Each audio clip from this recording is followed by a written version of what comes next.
dès le début, il faut vous dire qu'il y a des informations qu'on n'a pas eu le temps de mettre sur la présentation, mais on a essayé de s'imaginer qu'on peut parler 20 minutes le maximum. On est parti de plusieurs arguments. Le premier, c'était l'argument de penser à l'idée du numérique en éducation à propos des politiques publiques dans ce domaine. Donc, on a pensé que l'intégration du numérique en éducation fait référence à trois aspects. En fait, il s'agit en premier plan de l'apprentissage du numérique. On ne peut pas développer le numérique en éducation si on n'a pas des gens formés dans le numérique. On ne peut pas former les élèves et les étudiants si on n'a pas des enseignants qui sont formés au numérique.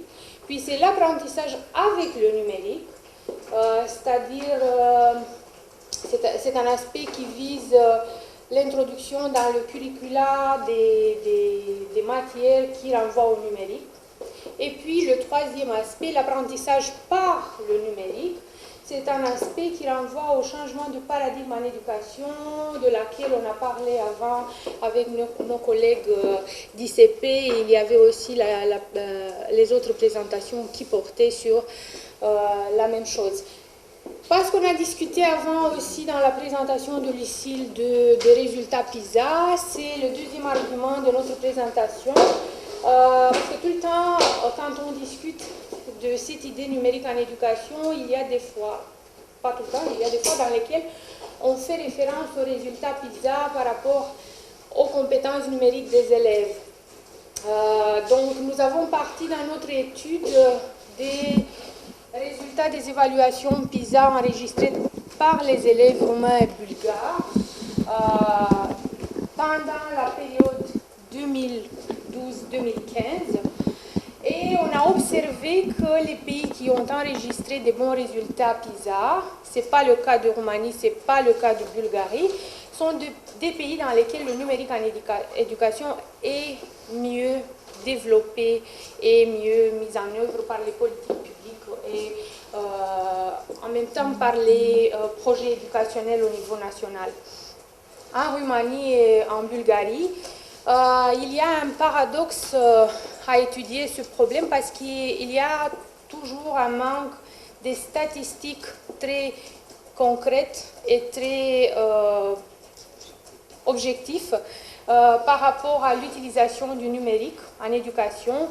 Même les données les plus connues, les sources statistiques internationales les plus connues, Eurostat, dans leur tableau de données, manquent des chiffres qui renvoient à la situation qu'on peut trouver en Roumanie ou en Bulgarie.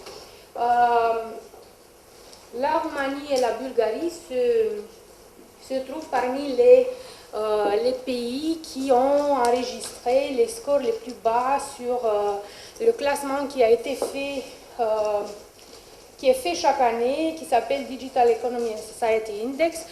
C'est un classement dans lequel on essaie de présenter dans une vision macro qu'est-ce qui se passe dans chaque société européenne et on essaie de pouvoir expliquer pourquoi le numérique n'est pas utilisé en éducation. Donc les problèmes ne sont pas au niveau du système d'éducation, les problèmes sont au niveau de macro-système.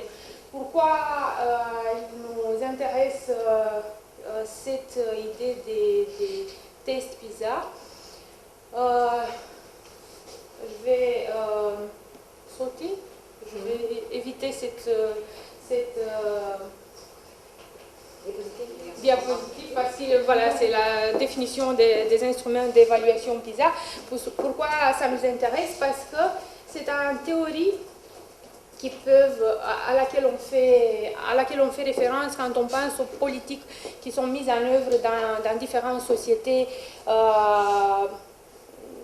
dans le domaine d'éducation. C'est la théorie de Kingdon qui nous dit qu'un choc externe, et on peut penser aux mauvais résultats PISA comme à un choc externe, qui peuvent créer une fenêtre d'opportunité pour l'adoption d'une nouvelle politique.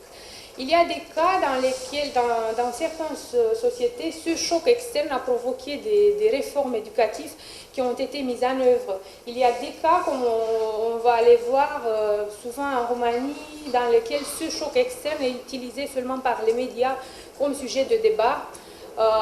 Souvent dans le contexte des élections politiques et tout ça, quand on a une période de nommer un nouveau ministre d'éducation, on renvoie à la même idée, mais en fait c'est la théorie qui confirme cette idée.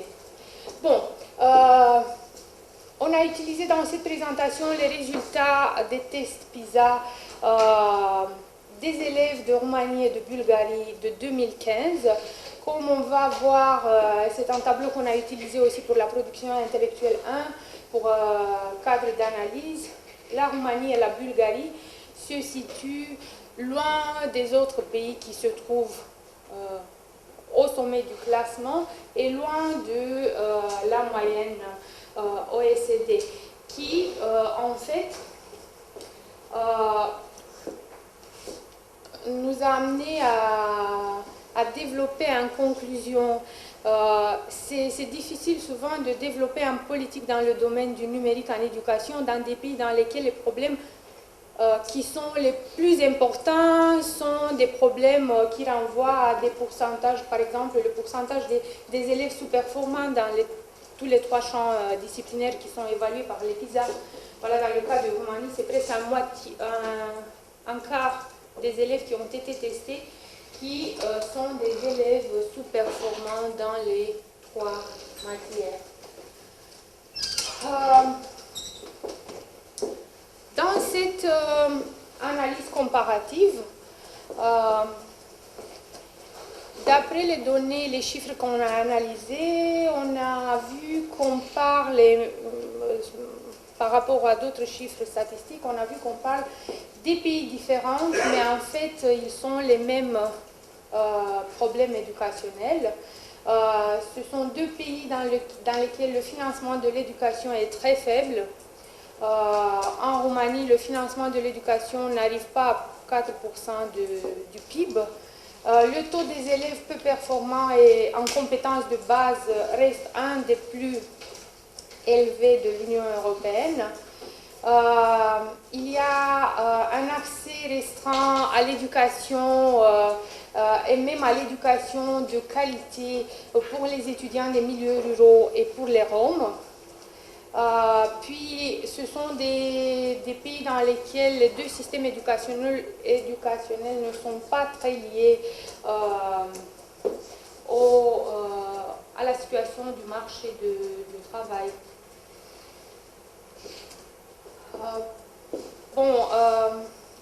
On a essayé même de faire une analyse comparative sur les 2 économies numériques des 2 sociétés pour voir s'il y a des différences ou s'il y a des similitudes entre les 2.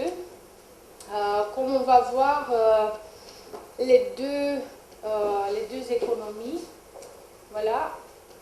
Il y a une différence entre les 2 économies numériques, c'est le 6% du PIB qu'on trouve en Roumanie et le 10% du PIB qu'on trouve en Bulgarie. En même temps, par exemple, en Roumanie, même si on parle des ressources humaines qui sont hautement qualifiées, l'utilisation d'Internet de la population et par les entreprises est très inégale. L'utilisation des services publics et le commerce électronique sont faibles par rapport au reste de l'Union européenne.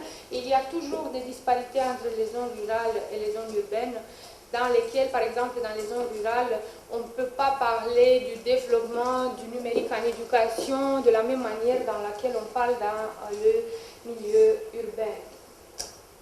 Et voilà, il y a les mêmes problèmes dans le cas de la société bulgare. Il y a une baisse de l'utilisation des services publics et du commerce électronique, qui est aussi comme en Roumanie faible par rapport à l'Union européenne.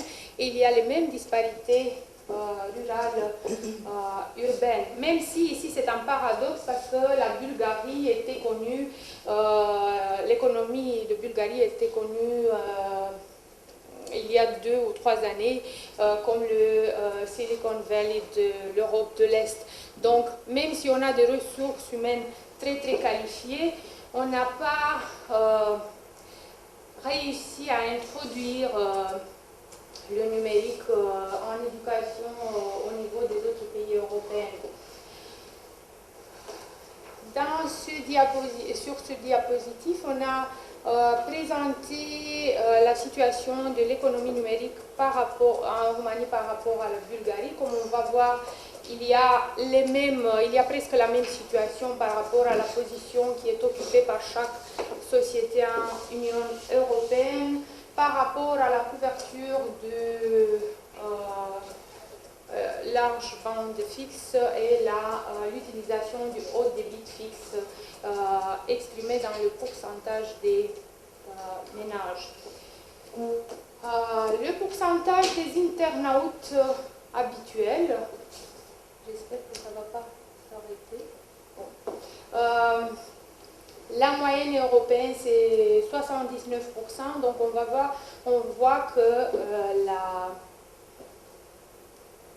la chiffre qui est représentatif pour la Roumanie, c'est 60% et la Bulgarie, 59%, donc parmi les dernières places en Union européenne.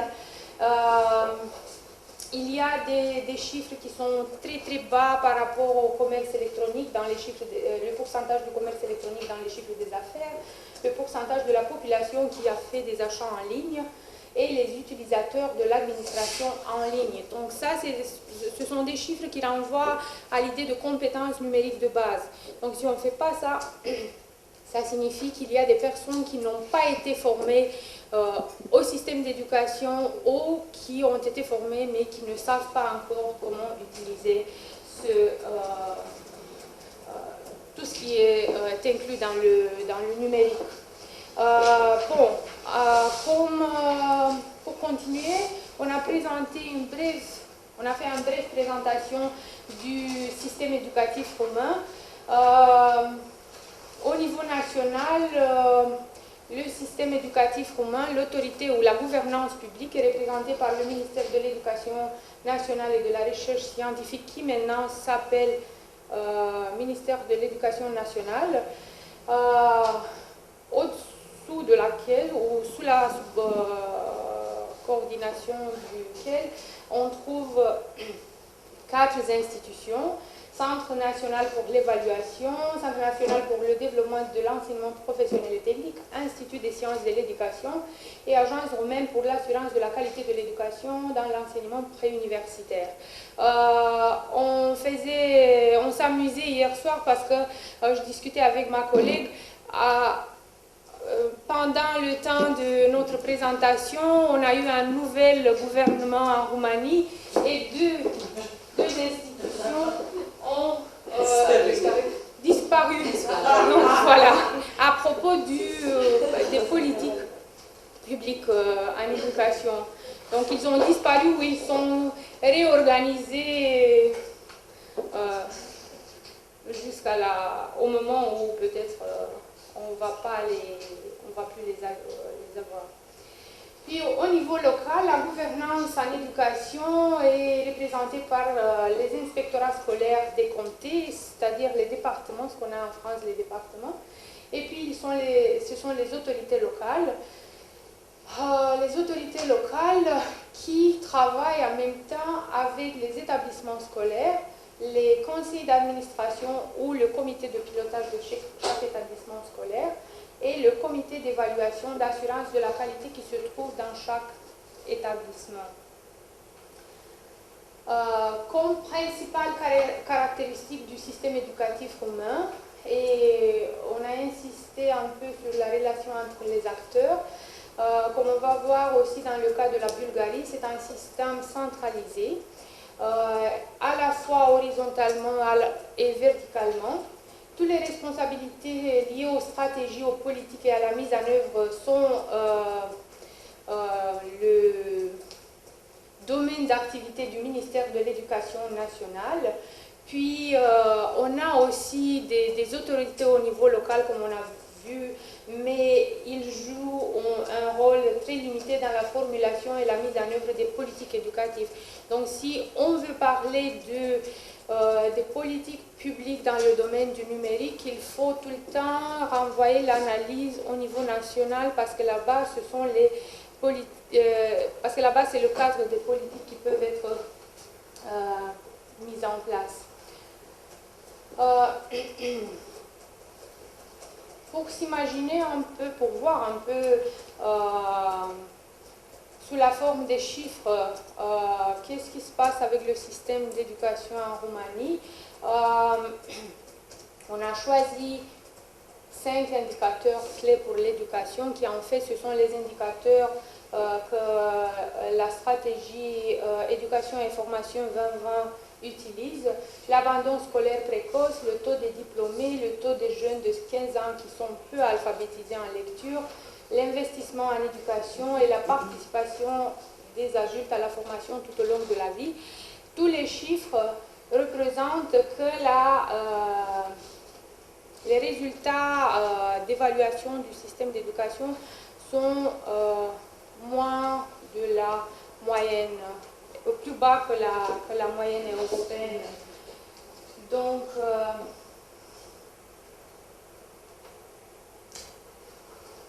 à propos de l'infrastructure, donc en cadre de développement du numérique en éducation, on disait qu'il y a des disparités entre l'urbain et le rural.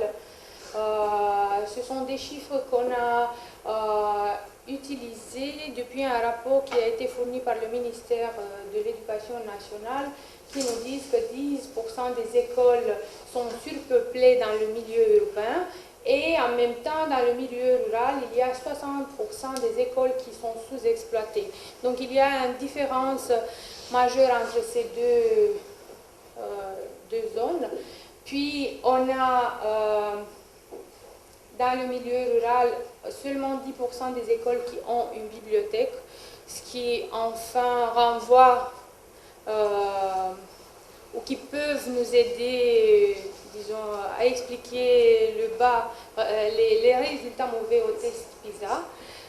Et puis, encore pour le milieu rural, parce que là-bas, ce sont les problèmes qui doivent préoccuper tout type de politique publique au domaine de l'éducation. 38% des écoles ont des toilettes à l'extérieur, donc voilà, et du bâtiment sans eau courant ou assainissement. Donc voilà, il y a des problèmes structurels qui en fait viennent avant sur l'agenda des politiques publiques, souvent dans le cas de la société roumaine et aussi dans le cas de la société bulgare qui va avant dans l'agenda des politiques publiques, avant le numérique. C'est-à-dire que souvent les gens oublient du numérique en éducation et de son rôle et sont plus préoccupés par ce qui se passe au niveau de la structure.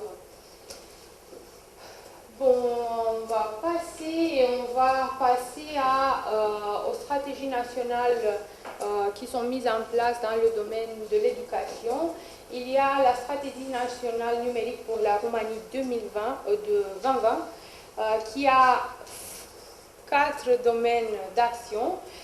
Liés à ce sujet de cette journée d'études, il y a le domaine d'action 2, qui est focalisé sur le numérique en éducation, santé, culture et inclusion numérique, qui en fait vise l'idée que le soutien au niveau sectoriel garantira les investissements dans l'éthique et créera un impact positif dans le contexte social.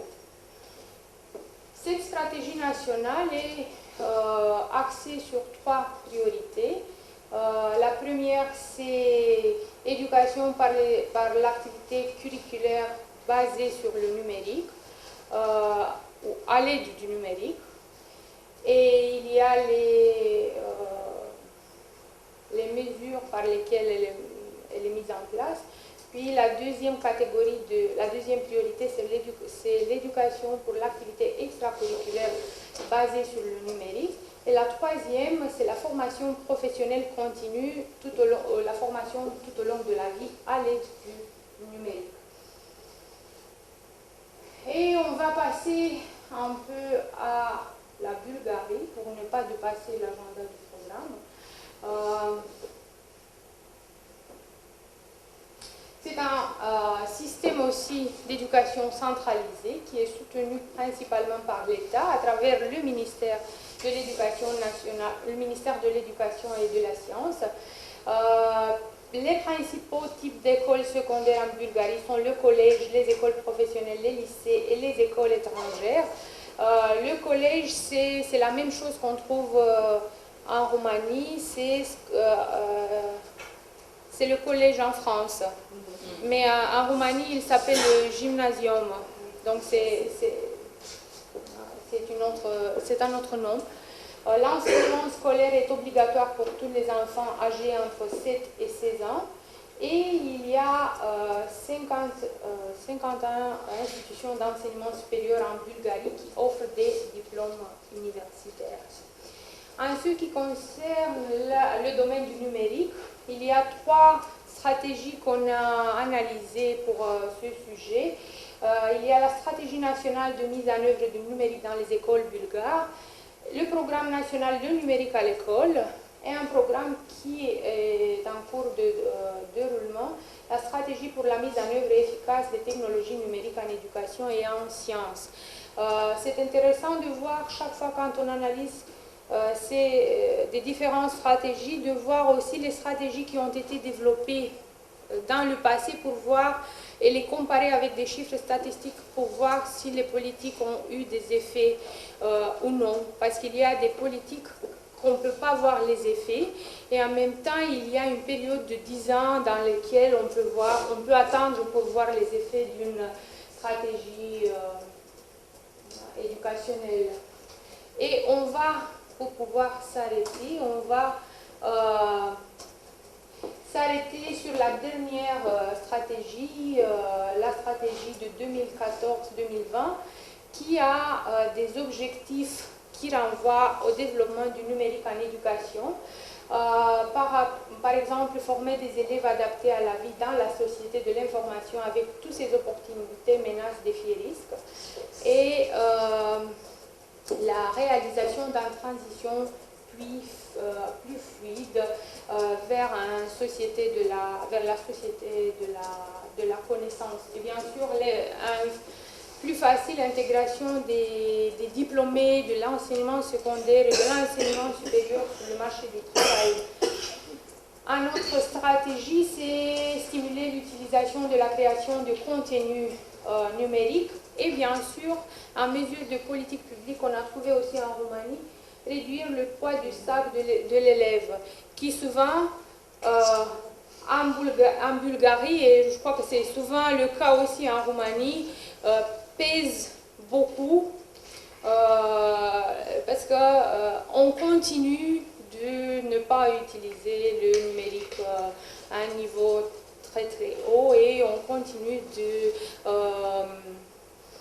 inviter les élèves à l'école avec des sacs très très grands dans lesquels ils ont tous les matériaux didactiques. Donc, pour conclure, on a posé juste 5 questions qu'on pensait qu'on pourrait développer demain ou comme des idées auxquelles on pourra réfléchir ensemble. S'ils sont des mesures efficaces dans une société, quelles peuvent être les mesures efficaces qui peuvent être mises en œuvre dans une société? Pourquoi il existe des écarts entre les politiques et la réalité? Parce qu'il y a tout le temps, quand on fait des analyses, on voit que partout, il y a presque les mêmes politiques qui encouragent le développement du numérique, mais en fait, la réalité nous montre qu'il y a un écart. Donc peut-être on peut penser qu'il y a des mesures qui n'ont pas été suffisamment bien mises en œuvre. Puis, peut-on améliorer les résultats PISA et la qualité de l'éducation par le numérique? Ça, c'est une question de laquelle on a parlé dans notre étude. Et c'est à qui le rôle? C'est la gouvernance régionale ou locale. Ça, c'est un peu compliqué, par exemple, dans le cas de la Roumanie, parce que la gouvernance locale n'a pas un rôle décisionnel très très important, on peut dire il est très diminué, ou le pilotage des établissements. Donc, on va réfléchir à ces questions jusqu'à demain et on va essayer de voir si... On réfléchit encore, nous on réfléchit encore. Au Québec, on dit « je suis tannante ». Tanner, c'est agacé, dans le sens. Mais je ne peux pas m'en empêcher. J'ai un commentaire à faire. Je vais être fatigante. Très court. Je voulais juste dire que l'écart entre le contexte et la politique, c'est normal puisqu'il y a un délai généralement dans la production des politiques. L'autre élément, c'est que c'est très, moi à mon avis, ce que tu apportes est tout à fait juste. Les résultats PISA, ou peu importe les résultats, quand on fait, je vous rappelle que j'ai parlé de mon plan d'action ce matin, je vais en revenir là-dessus, c'est pas parce que c'est une panacée universelle, non, c'est que le point de départ, rappelez-vous du point de départ de cet exercice-là, c'est la contextualisation. Il faut faire une analyse pour se dire où sommes-nous situés dans le numérique, puis où voulons-nous aller.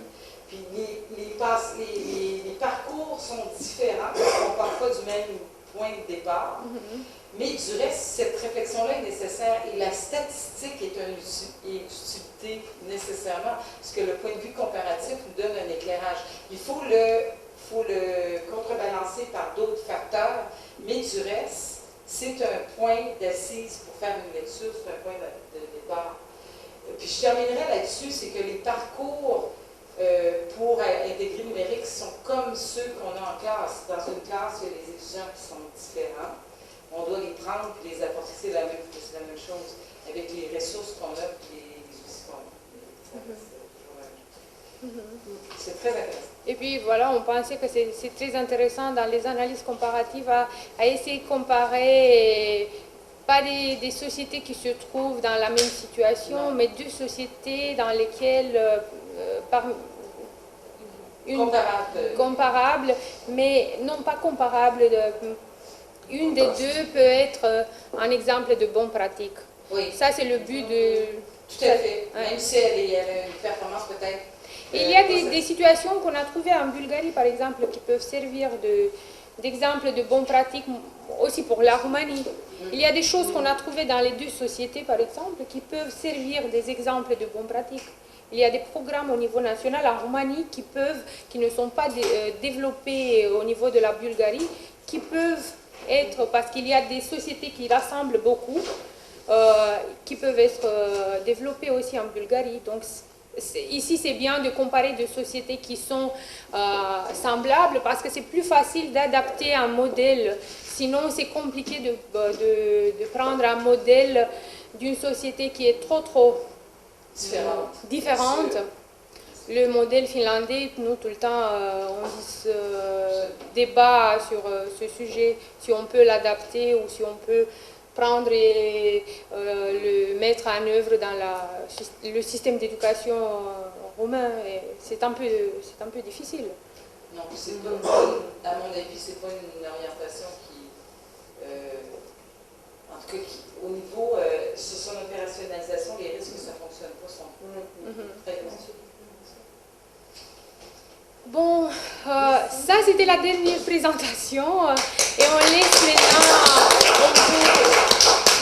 je profite de cette occasion pour vous remercier, je vais inviter Viviane pour faire une conclusion de cette journée d'études, parce qu'avec elle on va travailler ce soir sur l'atelier qu'on va développer demain avec les autres partenaires.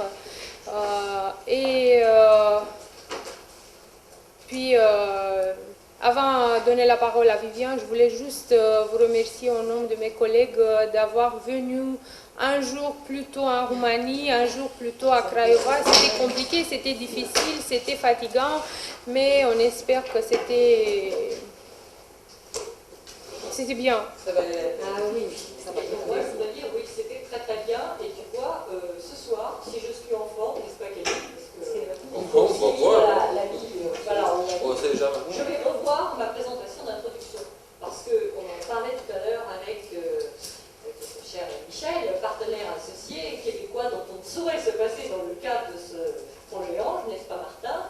Eh bien, je trouve qu'il y a des opportunités dont il faut se saisir et il faut absolument rebondir demain parce que pour moi, il y a de nombreuses pistes d'évolution du projet Ange qui ont été données à travers toutes les présentations, hein, sans parler du référentiel commun de compétences, à tous les niveaux. Il y a des messages clés qui ont été vraiment donnés voilà, entre eux, et je pense qu'il faut les reprendre. Et moi, j'ai bien l'intention en fait, de modifier ma courte présentation de demain pour rappeler ces opportunités qu'il faut saisir justement pour avancer dans la formalisation et la mutualisation de tout ce que l'on a pu faire dans le cadre du projet qu'on a jusqu'au mois de Très bien, Marie-Jeanne, tu as bien suivi. Très bien. ce matin avec beaucoup d'attention. Exactement, donc merci, parce que vraiment c'était très très intéressant. Oui. Et nous ne regrettons pas d'être venus. Ah oui. On a failli arriver le dimanche. Donc voilà, Viviane. Oui. Alors moi je vais reprendre, oui, en disant d'abord moi aussi que c'est une journée vraiment très riche, vraiment très très intéressante avec toutes les interventions. Moi je dirais que dans les pistes qui me paraissent sortir, je dirais, de cette journée, c'est d'abord quelle vision de l'homme on a, parce que ce qui a parcouru quand même les différentes interventions, c'est une vision de l'homme à l'ère du numérique, ça rejoint les travaux qui sont faits par ailleurs, donc quel homme construit-on? Le travail sur H2020 montre ça aussi, quel engagement dans la société, quelle place pour la société civile, donc vraiment d'abord quelle vision de l'homme. Également, ce qui en est ressorti, c'est il y a des textes, hein, il y a beaucoup de textes qui ont été cités. Que fait-on de ces textes? Et ça rejoint également ce qui est dit là. C'est-à-dire qu'on a des tas de textes. Est-ce que tous les pays peuvent en faire la même utilisation? Comment marche-t-on avec ces textes? Comment progresse-t-on avec ces textes? Et qu'est-ce qu'on en fait également dans nos pratiques?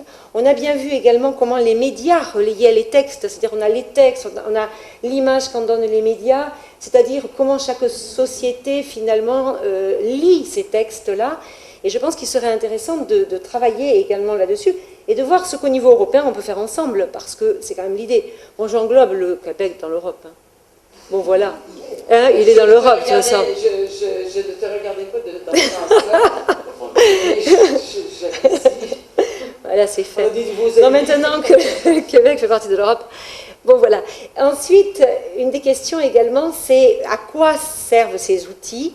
On a vu à la fois dans les présentations que ce sont des outils qui sont à la fois des facilitateurs et l'esprit critique des étudiants. Et ça, c'est extrêmement intéressant. C'est-à-dire, que fait-on des outils numériques?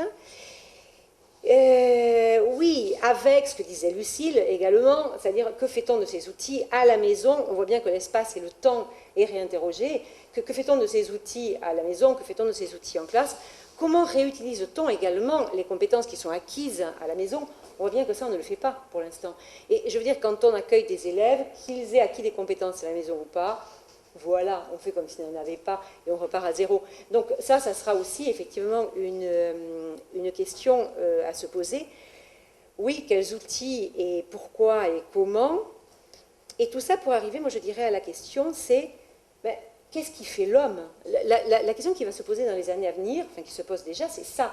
C'est-à-dire que par rapport à l'intelligence artificielle, par rapport à tout ce que l'on voit là, c'est où est l'homme? Qu'est-ce qui va faire l'homme et qu'est-ce qu'on va développer? Par rapport aux compétences du XXIe siècle, dont on a beaucoup parlé, mais voilà. Et je crois que l'interrogation que nous posons aussi, c'est celle-là. Au-delà de tout cela, eh bien, où est l'homme? Nous, en France, on avait une chanson autrefois qui était « Où sont les femmes ?» Maintenant, c'est « Où est l'homme ?» Bon, voilà. Non, mais je crois que fondamentalement, c'est la question « Que va-t-on développer, effectivement ?» qui fait qu'au-delà de la machine, et avec l'utilisation de la machine, on va travailler sur ce qui est proprement humain dans les siècles à venir, et dans tous les cas dans celui-ci. Voilà, merci beaucoup à tous pour vos contributions, et donc on réutilisera cela dans le cadre du projet Ange, qui posait déjà ces questions, mais qui ont été effectivement extrêmement approfondies et enrichies grâce à cette journée d'études. Merci beaucoup. Ce qui me frappait quand même, c'est que quand tu décrivais la situation de la Bulgarie et de l'Arménie et les liens entre les deux, en fait, en tant que Français, je voyais aussi beaucoup parler avec la situation française. La France est aussi relativement mal classée dans le PISA. La situation économique, évidemment,